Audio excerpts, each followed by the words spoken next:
Bueno, les agradezco la presencia. Sí, el tema es hablar un poco de la diferencia entre paradigmas y corrientes teóricas. En este caso, el objetivo de la sesión es reconocer las diferencias entre los modelos teóricos en las ciencias sociales y los modos de construcción epistemológica. ¿Qué quiere decir esto? Que cuando hablamos de una cuestión epistemológica es quizá algo muchas veces mayor que hablar de una simple teoría, ¿no? O de cómo construimos una interpretación o un análisis sobre determinado fenómeno social. Cuando pensamos en los problemas sociales, a diferencia de los fenómenos de la naturaleza y el universo, debemos de considerar que nuestra visión puede ser sesgada.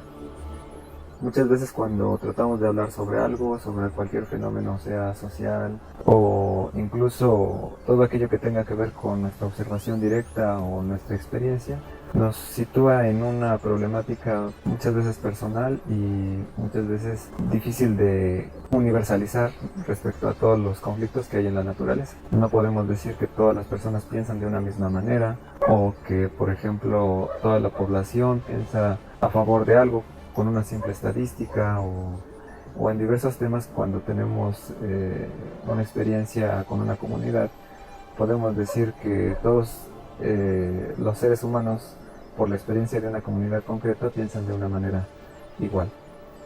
Entonces, cuando nos enfrentamos en las ciencias sociales, a diferencia de la naturaleza, es que también hay algo que nos indica a buscar una verdad o una idea que podamos transmitir a los demás.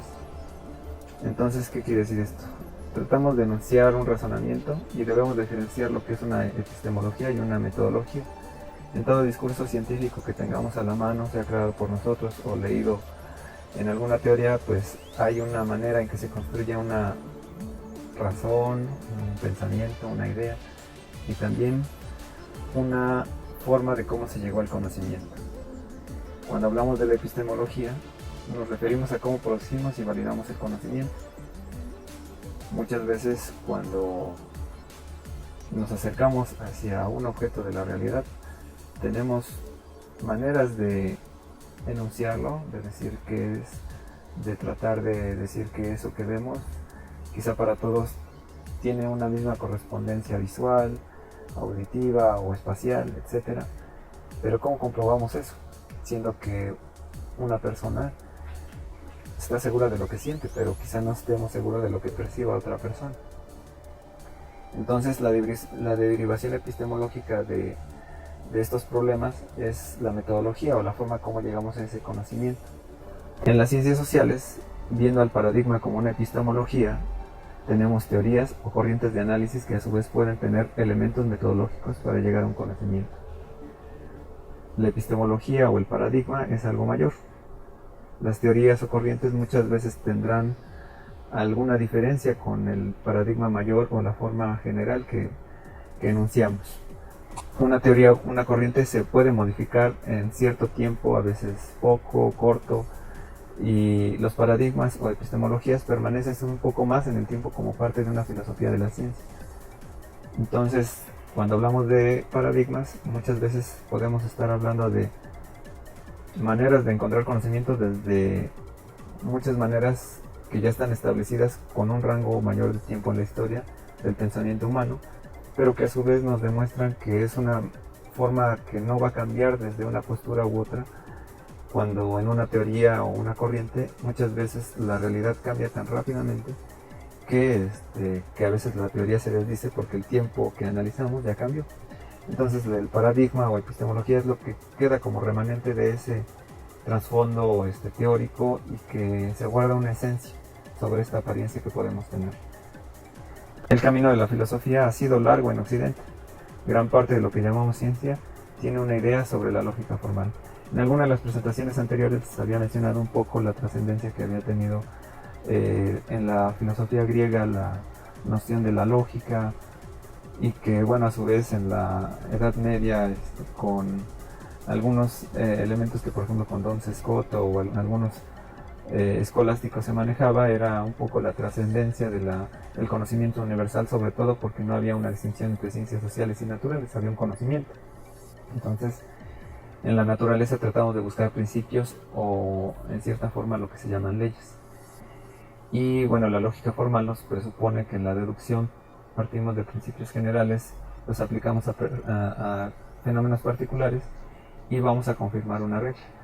En el conocimiento inductivo nos encontramos con elementos empíricos, a veces casuales, que nos podemos encontrar en la realidad de manera empírica, pero no podemos universalizar ese conocimiento, dado que el gran problema en que nos enfrentamos al, por ejemplo, decir que toda una población piensa de una manera, es que tendríamos que enumerar a todas las personas y todos los razonamientos posibles.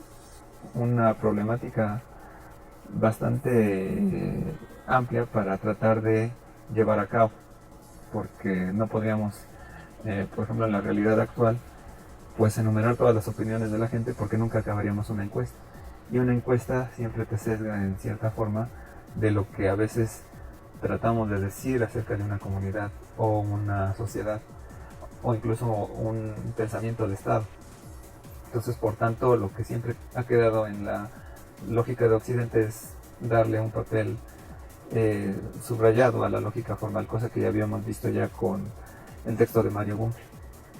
Entonces, en los fenómenos sociales nos enfrentamos a problemas epistemológicos que contraponen la deducción y la inducción como procesos de obtención de conocimiento. ¿Qué quiere decir? Que el mismo fenómeno de la sociedad que podemos ver en un humano, en una persona, lo podemos ver desde dos ópticas, ¿no?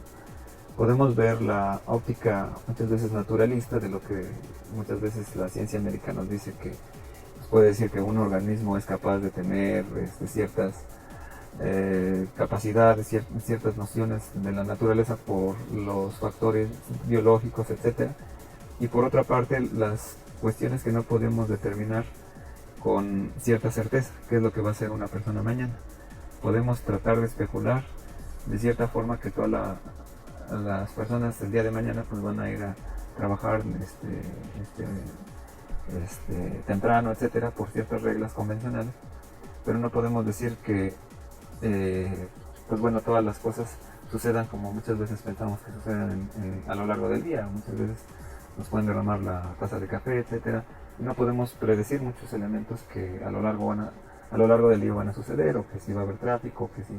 Entonces, en el pensamiento humano es totalmente problemático esto.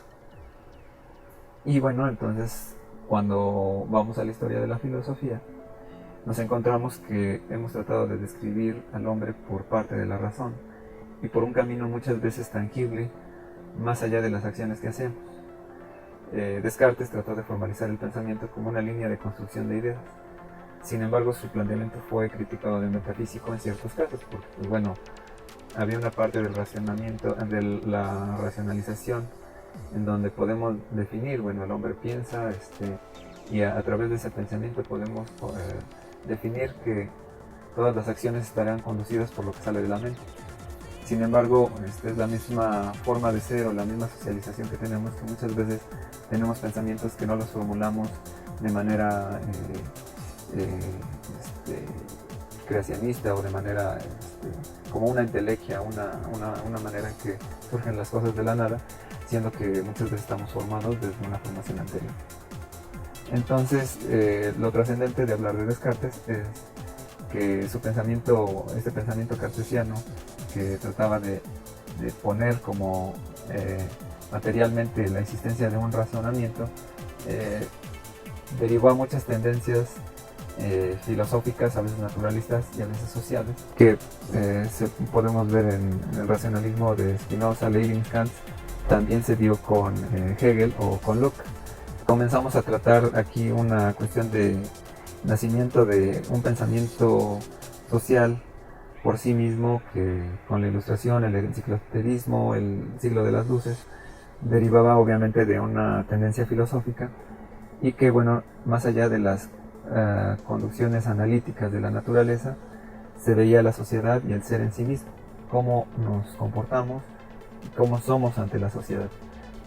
Y en este sentido, pues bueno, las primeras teorías sociales se formalizan a partir de una noción de lo que es la historia y la observación, y se encaminan para formalizar un estado de cosas como lo es en la naturaleza. ¿A qué me estoy refiriendo? Que ya de por sí había una explicación naturalista sobre una transformación constante y una transformación evolutiva del pensamiento humano que nos iba a derivar a algo como si fuéramos ser orgánico, que finalmente llegaría a ser depurado por una tendencia natural. Entonces hablamos como de una tendencia naturalista que se va a impregnar mucho en el camino de las primeras teorías de la sociedad y que nos llevarían a un estado ideal del ser humano. Y es precisamente lo que conocemos como teorías evolucionistas, y que bueno, por un lado la teoría de Darwin, que es netamente biológica y que tendría una repercusión en ciertas teorías sociales conocidas, y que también se darían por otro lado las teorías evolucionistas del lado de la sociología netamente por Spencer, y que bueno, tendrían otra connotación más que darwinista, lamarquista, o de una tendencia donde más allá de hablar de una idea de Darwin que nos habla de una selección natural, es decir, que todos los humanos vamos a tener una trascendencia a lo largo de la historia que más adelante tendríamos. De aquí se deriva pues obviamente el esquema positivista, que viene de este enciclopedismo un poco tácito en tratar de fundamentar que muchos de los hechos históricos a lo largo de la humanidad a veces tienen una recurrencia en transformar ciertos elementos generales. Obviamente Comte veía en este plano la idea de la Revolución Francesa, que hubo cierto tipo de cambios positivos, ¿no?, que iban a transformar de manera utópica al hombre, ¿no? Entonces la depuración del primitivismo a una racionalidad que se fuera construyendo en el margen social, pues iba a ser lo que iba a prescribir un poco la idea del deber ser de la sociedad. Entonces este esquema precisamente pues ha mantenido gran parte de lo que es las ciencias sociales, ¿no? Entonces iba a tener sus derivaciones en varios de los científicos sociales o historiadores que posteriormente se van a dar en el siglo XIX. Entonces hay una búsqueda de un estado, sociedad ideal en la transformación del hombre, y esto ha sido una meta común dentro de toda esta tendencia. Bueno, por ejemplo, el marxismo, que tiene una tendencia a tratar de hablar de estados evolutivos, pero que no son necesariamente los mismos que va a manejar Comte. Entonces, ¿cuál es el remanente que queda como paradigma del positivismo? Es dejar en claro que pues hay una cuestión formal, ¿no?, de universalizar materialmente la evolución del hombre hacia una cuestión incluso predictiva de los hechos, y que nos va a llamar a pensar en el futuro o de manera especulativa sobre qué es lo que puede suceder mañana en una tendencia social. Y es muchas veces la recurrencia que a veces tenemos con los fenómenos históricos que a veces analizamos, y tratar de un poco predecir lo que va a suceder en la sociedad del mañana. Aquí ya hay una gran diferencia en donde no es lo mismo hablar de corrientes que epistemologías o paradigmas, ¿no? Porque así como si fueran obras de arte, pues habrán modificaciones o tendencias, pero bueno, el hecho de pintar sigue siendo una práctica constante, ¿no? Habrán otros modos de representar la realidad, y lo mismo sucede en las ciencias sociales, ¿no? Entonces quedarán ciertos modelos o formas generales que podemos concebir como los propios paradigmas.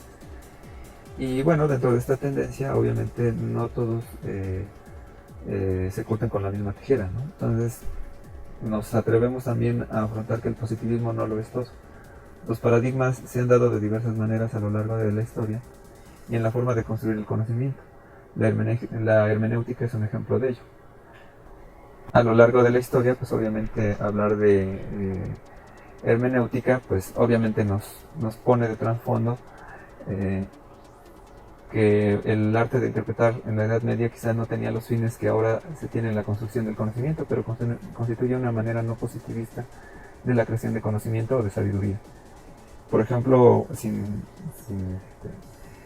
pues obviamente tiene su correspondencia en muchos de los monjes de la Edad Media que interpretaban las escrituras religiosas desde cierto punto de vista, y bueno, a través de ello se construía un tipo de conocimiento que ahora podríamos decir, bueno, no tiene una correspondencia tácita en el positivismo o demostrable en ciertos puntos, pero sí se mantiene una forma de construir o interpretar un texto, que es lo que finalmente, como ustedes leyeron, Max Weber retoma en su análisis que, bueno, o su forma de interpretar la realidad en la historia, porque realmente en la historia nos enfrentamos a textos que pues no conocemos a los creadores, no vivimos las épocas, pero sí podemos construir un contexto para llevar adelante esta postura, ¿no? Entonces lo que por ejemplo Max Weber tiene en su análisis, cuando hace el análisis del capitalismo y la literatura protestante que él analiza en consecuencia del análisis del liberalismo, encuentra finalmente una correspondencia social y étnica con respecto a las prácticas protestantes y lo que se conoce como las prácticas económicas del individuo o de la sociedad moderna, en donde pues, las personas pueden tener un margen, por ejemplo, de propiedad privada, que a diferencia del cristianismo primitivo o en la Edad Media se daba como en conjunto y pues no se había dado una noción de individuo o propiedad privada, y podemos edificar en esa vía una posible noción de la sociedad. Entonces lo mismo sería hablar de la crítica o la noción de un cambio radical durante la historia, ¿no? Obviamente a través de los siglos pues el pensamiento ha tratado de cambiar y pues bueno, la misma postura socrática o en la idea de Platón pues obviamente nos dice que hay una transformación crítica obviamente de lo que se piensa en determinado momento. Y bueno, en este sentido pues se le da una postura bastante alta al propio Marx, en que su postura finalmente siempre va a ser crítica del sistema y pues bueno, por eso se le pone al materialismo histórico, al marxismo, como una tendencia a edificar esta noción de lo que conocemos por teoría crítica. Y la praxis pues bueno, finalmente tiene una correspondencia en torno a lo que hacemos. Y es pensar, por ejemplo, que todo lo que hagamos o lo que tengamos escrito en una teoría puede tener consecuencias. El propio Marx también tiene una parte de esta postura, dado que pues bueno, lo que escribe también lo baja a una forma de expresión popular, y gran parte de los textos que a veces tenemos del propio Marx pues no son libros muchas veces, sino que son pasquines o folletos. Y que bueno, obviamente por la traducción, pues para algunos en la primera lectura a veces cuesta trabajo, pero hablar por ejemplo del manifiesto del Partido Comunista o hablar de la transformación del mono al hombre de Federico Engels, pues obviamente son textos que no van directamente a una comunidad científica, sino van a una comunidad pues obviamente de un estrato obrero o trabajador que puede comprender un poco la idea de la transformación social a un nivel de expresiones que sean más comunes. Obviamente los hemos engrandecido nosotros por el margen de historia y por el que la forma de expresión verbal ha cambiado tanto en la historia como también en la traducción. Entonces en esta idea tiene una repercusión que el qué hacer, ¿no? Entonces, y esto pues bueno tiene que ver mucho con los medios de la comunicación, porque obviamente todo lo que se diga en los medios puede tener repercusiones favorables o desfavorables para la sociedad. Esto desde la propaganda o de cualquier modo de repercusión social, pues bueno, obviamente tenemos consecuencias respecto a lo que hagamos, ¿no? La filosofía en Estados Unidos tiene un perfil pragmático, en donde todo lo que no sirva de la filosofía pues puede ser desechado. Y por eso lo que tiene la lógica norteamericana es la construcción de máquinas o de una forma que sea funcional para la sociedad. De nada sirve filosofar algo que no veamos si no tiene una repercusión práctica. Entonces, praxis tiene también una noción de la acción que va a repercutir con todo lo que hagamos.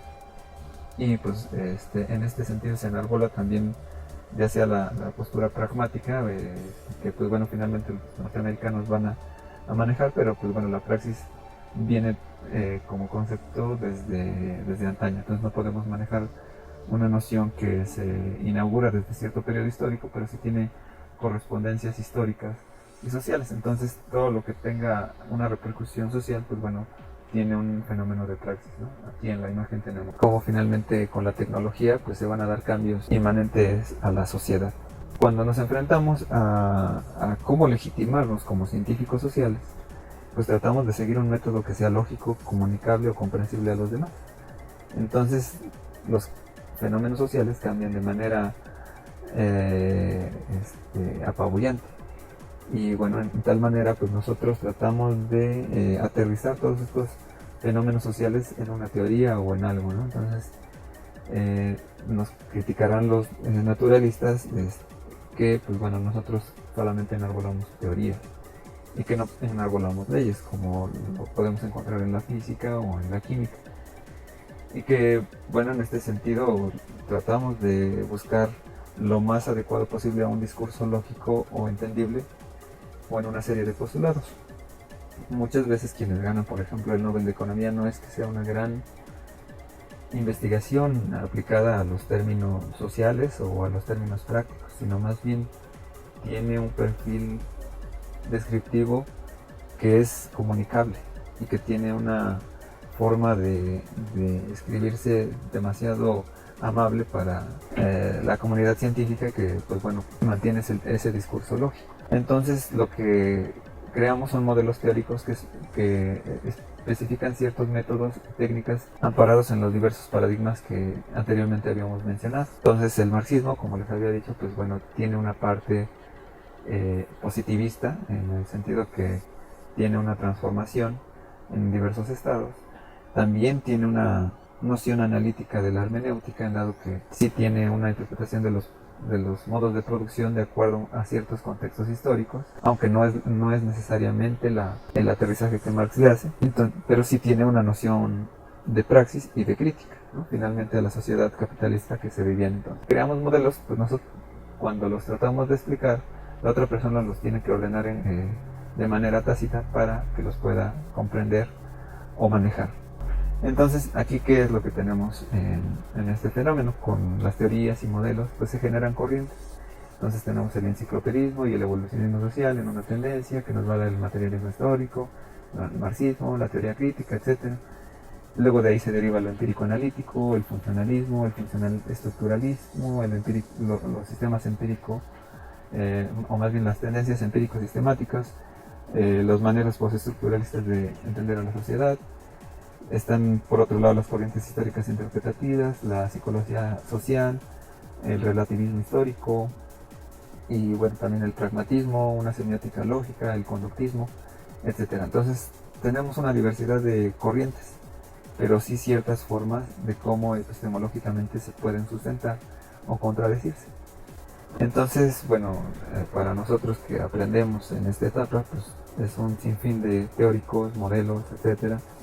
Y bueno, las clasificaciones pueden ser relativas de acuerdo al tema que queremos investigar. Si yo voy a analizar por qué se da la pobreza en cierto sector de la sociedad, pues bueno, puedo tener elementos de las teorías que me pueden ayudar, como el marxismo.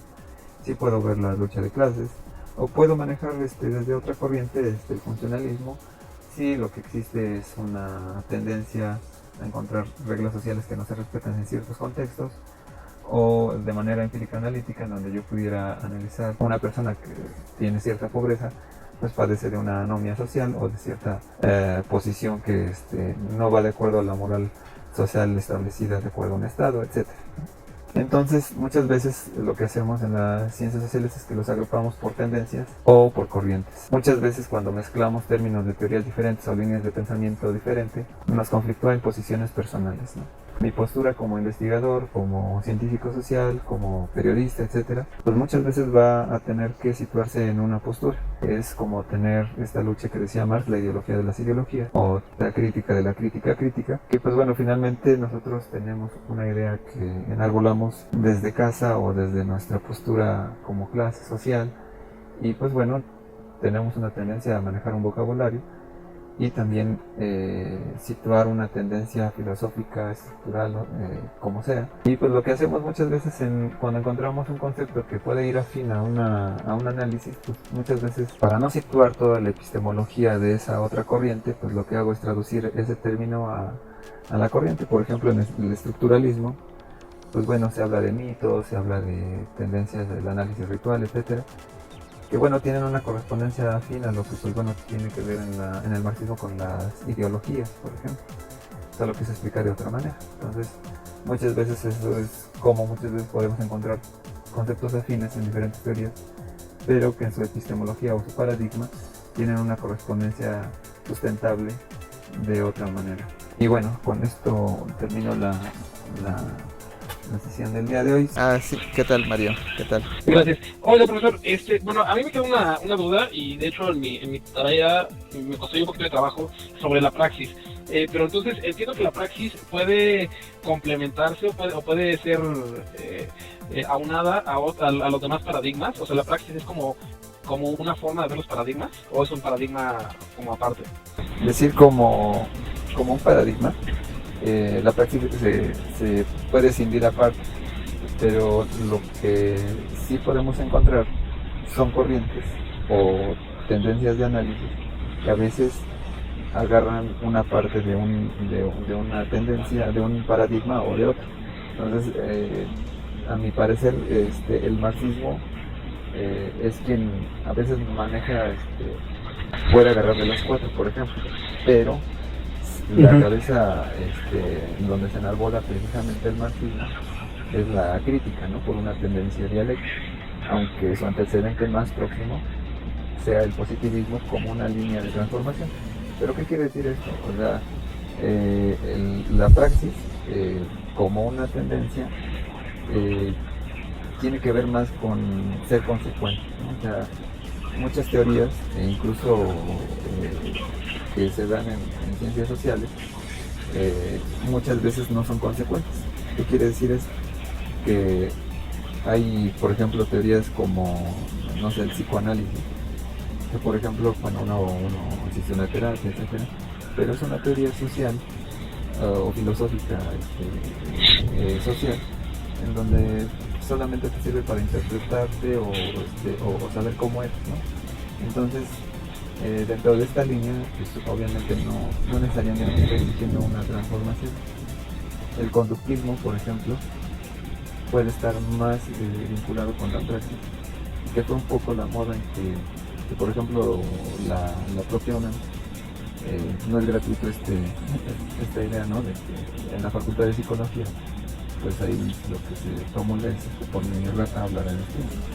Entonces, quiere decir todo lo que podamos afectar a través del conductismo, en la línea conductista, bueno, en la universidad está un poco justificado también con una tendencia, pues más o menos pseudo-marxista, en donde, pues bueno, si tu pueblo no está respondiendo un poco, por ejemplo, como ahorita lo podríamos ver, ¿no? En las elecciones, etcétera, que bueno, la mayor parte del electorado va a tener una tendencia favorable a cierto partido, y pues tú quieres que la sociedad se manifieste de manera democrática, pero en tu vida cotidiana, que tenga una participación constante, pues lo que tienes es que lo tienes que educar, ¿no? Entonces los modelos conductistas por ejemplo, de México, de la educación, pues eran pragmáticos en el sentido que son direccionales, ¿no?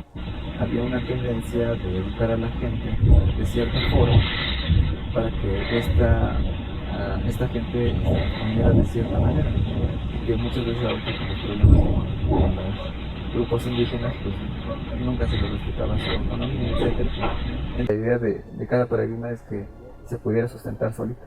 Entonces, aquí lo importante es que pues, hay algunas teorías o corrientes que llegan a tomar a veces un punto de cada paradigma, ¿no? Haciendo que su cabeza sea uno de estos elementos, ¿no? Entonces, más o menos por ahí es la idea, ¿no? Y la praxis, como pues bueno, obviamente el desarrollo de contenidos no lo desarrolla muy bien, queda muy en el aire, ¿no? Pero tiene que ver más bien con una idea de pragmática que incluso desde los griegos es constante, ¿no? O sea, ser consecuente con los actos, desde el pensamiento se materializa no en una cosa, sino en una manera de repercusión social, ¿no? Entonces, eso es un poco lo que podríamos concebir como praxis. Sí. Ok, sí me queda un poquito más claro, y de hecho esa era mi otra pregunta, bueno, más bien como mi otra duda. Encontré algunos autores que tienen corrientes como mezcladas, ¿no? Entonces eso era lo que iba a preguntar. No es necesario, bueno, no hay como una ¿cómo le diré? como una teoría que diga que debe ser o deba seguirse como tal una corriente completa, ¿no? Sino más bien, de hecho, la mayoría tiene influencia de varios paradigmas. Por ejemplo, lo que decía el marxismo, ¿no? O sea, el marxismo es principalmente crítico, pero yo encontré que igual su inicio, su gran parte tiene del funcionalismo. Y lo mismo, por ejemplo, al final con... ahí se me fue el nombre, ahora te lo voy a decir quién, que es positivista y termina sus años al contrario, ¿no? En contra del positivismo. Perdón, Talcott Parsons, que empieza siendo funcionalista, es exponente del funcionalismo estructuralista, pero dice que al final, en los años 70, completamente su ideología fue contraria al funcionalismo. Entonces, sí entiendo que no tiene por qué ser necesariamente estricto, ¿no? Sino pueden tener de varias corrientes. Exacto. Es cierto, muchas veces incluso sucedió con el propio Marx, y creo que es como, bueno, ahorita ya casi no quedan muchos analistas, obviamente de una tesitura así muy exacta de Marx, bueno, en la facultad todavía quedan, pero a lo que me refiero es que muchas veces se hacía una gran diferencia en los análisis, por ejemplo, del joven Marx y el viejo Marx, ¿no? Y cada autor pues, tiene una evolución, tiene una, valga la redundancia, pues sí tiene una transformación, ¿no? De pensamiento que pues bueno, finalmente a veces se desdicen dentro de su postura inicial y a veces comienzan desde cierto punto de vista y pues lo que el ideal de cada filósofo o historiador, pues realmente la meta no es crear una teoría, sino a veces llegar a un modo casi de pensamiento que sea un paradigma realmente, ¿no? Que deje no solamente lo que diga anecdóticamente de la historia, de la sociedad, sino la forma en que se puede construir parte de la realidad, que es un poco lo que esta cuestión de paradigma se sustenta, ¿no? Entonces, trascendió finalmente porque recogió diversos elementos de la filosofía enciclopédica, de ciertos elementos de que la búsqueda era llegar a un ideal de progreso y obviamente que va a estar muy de la mano con esta línea evolucionista y pues se queda, ¿no? Entonces se explica el positivismo con el ejemplo pues, más bien el paradigma llega a ser un poco abstracto en estos términos. Entonces se ejemplifica muchas veces con teorías o con alguna parte de alguna teoría o la postura de un filósofo, un sociólogo, etcétera. Y pues bueno, entonces con el marxismo pues en el principio encontramos a un Marx filosófico que habla de la realidad, del materialismo, que pues finalmente termina encasillado al final como economista, ¿no? Entonces, que ya es otra tendencia, pero lo que queda como remanente de toda su lucha, que era también consecuente con lo que decía él, pues van a quedar como un paradigma crítico, ¿no? que finalmente dio a la internacional socialista, ¿no? que fue una tendencia que incluía pues, bueno, con los grandes movimientos pues, obviamente que se daban bueno, de las luchas sociales en Alemania y que bueno hasta el siglo XX pues, obviamente Lenin interpreta este paradigma crítico aplicado pues, bueno, a la revolución y que bueno también el propio Mao Zedong también hace lo propio en cuanto a ser consecuente en lo que es la teoría y la praxis.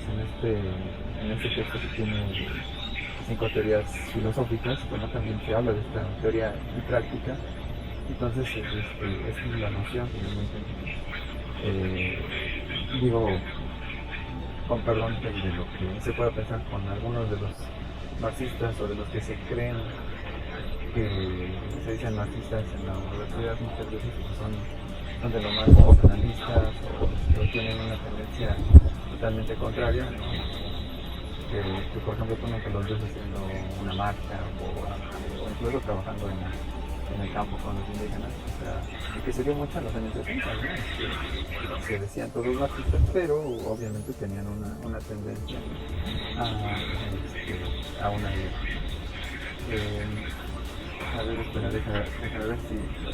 Mario, ¿ya recuperaste hoy el audio o todavía no?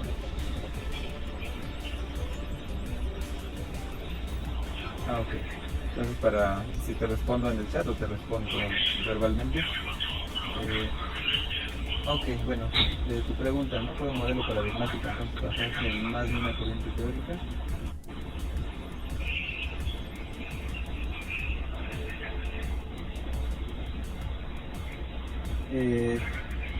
Más bien creo que una teoría es la que se puede basar en varios modelos paradigmáticos. El paradigma muchas veces tendrá que a veces sustentarse a veces en una postura de inicio, en una corriente de inicio, como pues lo mismo fue marcar el positivismo y una idea de evolucionismo social. Ahí sí hay una postura, ahí se basa en una corriente teórica única. Ahí se puede ejemplificar bien el paradigma. Pero el paradigma, finalmente lo que queda de ese, más allá de hablar de evolución, pues bueno, es que hay corrientes que son positivistas, como el estructuralismo, donde siguen viendo a la sociedad como cosas en un momento determinado, como a lo mejor ustedes ya han visto ya lo que es lengua y habla del Saussure, ¿no? Que pues, obviamente se analiza la lengua en un momento determinado, y en ese momento determinado se cosifica, se ve como una cosa en un momento, y de ahí no se marcha. Y eso ese es un esquema positivista que pues obviamente de ahí no sale, ¿no? Entonces es una forma de ver el racionalismo positivista que se da, pero yo creo que es más bien que a veces la corriente teórica se ha sustentado de varios paradigmas y obviamente pues, en la búsqueda de crear algo mejor, ¿no? Pero muchas veces la mayor parte de teorías o corrientes crean pues, teorías híbridas, etcétera, y pues no llegan a la corriente de paradigma, ¿no? Alguien que verán en semiótica, que es Charles Sanders Peirce, pues él se le considera como uno de los fundadores de la pragmática. Entonces, él crea un paradigma, una epistemología que si bien tiene antecedentes de la filosofía griega como la praxis, la pragmática, él es el que le da un cauce y por eso los norteamericanos, pues obviamente toda la filosofía que sea de origen práctico pues va a ser aplicada, ¿no? Todos los modelos comunicacionales van a tener que tener una correspondencia con la tecnología y esto tiene que ver mucho con, por ejemplo, la inteligencia artificial. Todas las nociones que, por ejemplo, podemos ver o imaginar en una película como de Matrix o de, por ejemplo, de la realidad virtual, tienen una correspondencia tecnológica con el Estados Unidos y una postura, obviamente, de tratar de manejar el cuerpo, pues, sin más que como cosas, y sí tener la plausibilidad de lo que vayamos a hacer el día de mañana, y que es muchas veces lo que en las teorías conductistas se han manejado, por ejemplo, como el estado de shock, ¿no? Pongamos el ejemplo de las elecciones, ¿no? Y esto es creo que muy claro, por ejemplo, con la guerra, por ejemplo, que se hizo en estos 6 años. Entonces, una teoría conductista nos dice que hay un estado de shock en donde una persona finalmente no va a responder de cierta forma racional, si obviamente se le está atormentando todo el tiempo con miedo.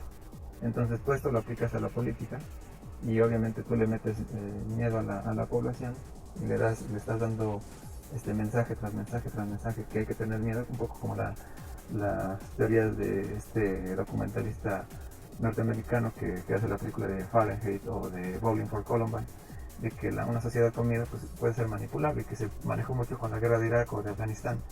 Entonces tú lo aplicas con los medios y tienes un avance pragmático en ese término. Cuando tú lo manejas a la sociedad mexicana, pues obviamente tienes una tendencia de la misma forma, en donde pues ahora la tendencia pues, por esta noción de miedo, pues se va a definir finalmente la mayor parte de gente por el PRI o etcétera, ¿no? Por una tendencia de que el miedo o por la seguridad, o por, obviamente lo que pasó en 1994 va a tener una tendencia electoral pues más vale lo seguro, lo conocido, aunque pues, obviamente malo por conocer, obviamente, ¿no? Entonces ahí hay un estado de shock que la gente tiene actualmente aquí, bueno, en la Ciudad de México pues no lo podemos describir tanto como lo que sucede en el norte, en algunos lugares, en algunos otros solamente por los medios de comunicación, pero el efecto es el mismo, ¿no? Se es consecuente con lo que se dice y lo que se implica, ¿no? Puedo decir, bueno, hay miedo, pues yo voy a meter soldados en las calles y obviamente hay ya una repercusión social. Entonces, en ese sentido es pragmático, ¿no? Esta es un poco la parte, creo que no muy buena del pragmatismo, ¿no? Lo mismo podría ser en un sistema socialista, que realmente se llamara socialista, en donde, pues, bueno, la gente pudiera vivir de cierta manera más consecuente con lo que luchó en una revolución social, ¿no? Entonces,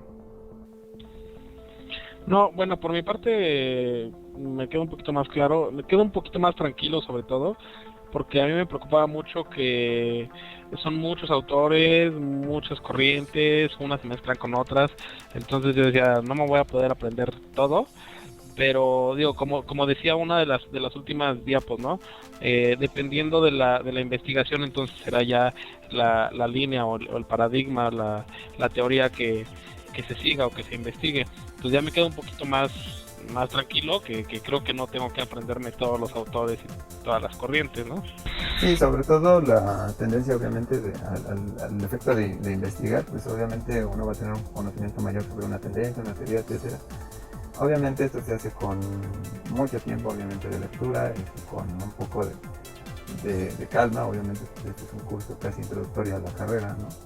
Y pues obviamente habrán algunos cursos donde se someterá más a la discusión, esta tendencia del posmodernismo actual sobre las teorías actuales, que son las, pues, obviamente últimas que se derivan, ¿no? Y creo que la gran problemática, a diferencia de ciencias naturales o ciertas áreas de física o química, en donde finalmente lo que estudiamos muchas veces es la última teoría, aquí en ciencias sociales tenemos que recuperar toda la historia para llegar a cierto punto y pues bueno, a veces comprendemos de mejor manera a un Anthony Giddens, a un Niklas Luhmann, a Habermas, que son las tendencias actuales, ¿no? A leer, ¿no?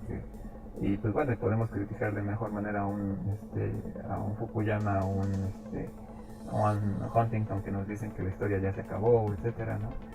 Y pues bueno, son herramientas, pero depende del área. En geopolítica, pues bueno, verán a Fukuyama, Huntington, un poco de Habermas, etcétera. En teorías de la comunicación, pues verán esta idea del posmodernismo, ¿no? El propio Anthony Giddens, que era un representante de la Cámara de los Comunes, ¿no? Político, ¿no? Pragmático y teórico, pues obviamente trata de enarbolar también una teoría donde trata de mezclar tres teorías que obviamente pues seguimos viendo como dispares, ¿no? Que no tienen nada que ver por sus tendencias aplicadas, que pues bueno, son las grandes tendencias, que es el funcionalismo, el estructuralismo y el marxismo, ¿no? Que muchas veces el estructuralismo y el funcionalismo tienen más mezcla, ¿no? que mezclar el funcionalismo con el marxismo, o el estructuralismo con el marxismo. A veces también lo podemos mezclar, pero pues Anthony Giddens, pues, con una teoría fallida, también trató de enarbolar una postura donde la izquierda y la derecha pues más o menos caminaban juntas, pero obviamente sabemos que pues, bueno, pues, también las repercusiones políticas, en donde pues bueno, más allá de la teoría hay una correspondencia social como actualmente la vivimos. Obviamente pues no es el mejor ejemplo hablar de México, pero sí en otras regiones de Europa donde sí se enarbola precisamente una verdadera izquierda socialdemócrata o una extrema derecha a veces fascista, y que sí se dan realmente como tendencias de equilibrio, ¿no? Obviamente nosotros estamos bajo la tendencia, pues obviamente, del país contiguo, que pues, finalmente por los tratados de Bucareli y ciertos elementos sociohistóricos, pues no podemos tener un margen de viabilidad, ¿no? En la izquierda, etcétera, como lo es toda América Latina. A ver, dice Daniel, bueno, que la historia nos marca la evolución de las corrientes, en cierta forma como estas corrientes están entrelazadas, incluso dialécticamente. Conocerlas nos da la oportunidad de saber cómo aplican en las múltiples de la sociología, áreas de la sociología. Pero es buena tu opinión, o sea, la historia es finalmente a veces nuestro gran profesor en todo, ¿no? En todo lo que llamamos como ciencias sociales, porque finalmente ha sucedido también cuando tratamos de enarbolar un curso de ciencias de la comunicación, lo que sea, y tenemos la tendencia finalmente de que muchas veces no comprendemos las teorías de la comunicación, etcétera, o las teorías del propio Marx, ¿no? O sea, tenemos que ver un poco de la historia, ¿no? O sea, qué es lo que estaba viviendo Marx para hablar del trabajo enajenado, ¿no? De hablar de la mercancía, de ver de cómo las personas a veces se las tratamos como cosas, ¿no? Entonces tiene que ver con todo este contexto de la revolución industrial, o igual, ¿no? En la idea de Max Weber, ¿no? Que algunos le dirían el San Max Weber, por esta idea interpretativa que maneja como pues los ideales, los tipos, ¿no? Finalmente decir, bueno, pues el comunismo pues tiene un ajuste parecido al cristianismo primitivo, ¿no? Entonces, donde la propiedad no se da, ¿no? Entonces, bueno, de ahí pues obviamente hay repercusiones sociales y teóricas que han influido pues en lo que ahora pues, podemos conocer como los teólogos de la liberación, por ejemplo, ¿no? O sea, que pues, hay cristianismo que tienen una idea comunista, ¿no? Que pues bueno, se dio muchas veces en América Latina, en Irlanda del Norte, ¿no? En algunos países de Centro Europa, que pues bueno, tiene una interpretación de esto y que pues bueno, en esta teoría pues, del capitalismo y del protestantismo, pues bueno, hay una idea constante y pues bueno, finalmente también pragmática, ¿no? Pero conocer la historia, como dice Mario Daniel, pues sí, obviamente nos dice, obviamente nos dan un margen, ¿no? Bastante válido para tratar de obviamente conocer mejor cómo se da una teoría, ¿no? En determinado momento histórico y finalmente nos enriquece, finalmente pues como decía Juan Braun, pues obviamente podemos más o menos, si no predecir el futuro, pues sí tenemos una tendencia más o menos de diagnosticar por dónde va la situación actual y cómo podemos planear mejor las acciones futuras, ya sean como sociedad, y es ahí como podemos enarbolar teorías, por ejemplo, de acción, sobre todo, por ejemplo, si vemos que nuestra sociedad mexicana se cae más o menos en ciertos rubros económicos, sociales, de seguridad social o de Estado de Derecho, pues bueno, ahí está la generación en donde se generan las teorías o formas de conocimiento. Nos dirá un Carlos Fuentes que, pues bueno, finalmente en América Latina no se ha encontrado un modelo propio, autónomo de aplicación a nuestros problemas cotidianos en la naturaleza social, ¿no? Porque obviamente lo que hacemos aquí en México es repetir modelos teóricos de Estados Unidos o de Europa o de Occidente mismo, ¿no? Que todo obviamente ya está dado y pues obviamente cuando nosotros estamos hablando de la modernidad, ¿no? En el siglo XX, en Estados Unidos ya se hablaba de la modernidad o en Europa ya estaban en un proceso diferente, ¿no? Entonces algo así como la película de la ley de Herodes, ¿no? Que finalmente se pretende llamar a esta idea de la modernidad y pues bueno, se cae el poste de luz, ¿no? Entonces es este discurso de que a veces no salimos de esta tendencia de ser un poco llevados por la corriente de ciertas tendencias. Dice María Daniel, y así es, y eso es preocupante, que dependemos hasta ideológicamente en temas tan estructurales de otros modelos así. Sí, totalmente de acuerdo. Regularmente tenemos una tendencia pues obviamente a seguir con estas tendencias, obviamente en lo económico, que es muchas veces como nos hemos ajustado, que obviamente si veníamos con toda esta trayectoria de una revolución social en el siglo XX que se fue más o menos modificando a un capitalismo funcional dependiente, que pues obviamente la batuta la seguía teniendo Estados Unidos por una intervención, ¿no? Y sí, podemos ir al Museo de las Intervenciones y podemos encontrar que difícilmente podemos salir de este bache por esta continuidad que tenemos con un Estado-nación que tiene un poder militar sobre todo el mundo y económico en más de la mitad del mundo, ¿no? Entonces, si estuviéramos estado en una condición geopolítica diferente, pues estaríamos en otra tendencia. Aunque, bueno, yo creo que es como es como normal, ¿no? Que se digan las teorías mundiales, ya está tan globalizado toda la comunicación que pues, lo que les ha funcionado en otros lados es lo que se ha adoptado, ¿no? O las líneas que se utilizan. Igual, yo no sé si yo no he escuchado, no he leído autores socialistas mexicanos que propongan una nueva teoría o que propongan una nueva línea. Yo creo que más bien por eso es el hecho de que se siguen las mismas teorías, ¿no? Que se utilizan o que se han implementado a nivel mundial. Pues tiene que ver un poco también desde de la escolaridad, y de hecho creo que es la preocupación que tenemos aquí en Ciencias Políticas y Sociales como facultad, en donde pues bueno, nada más miramos a ver estos teóricos, ¿no? O sea, si una tendencia, ¿no? Cuando hablamos de interculturalidad, ¿no? En los modelos mexicanos es que apenas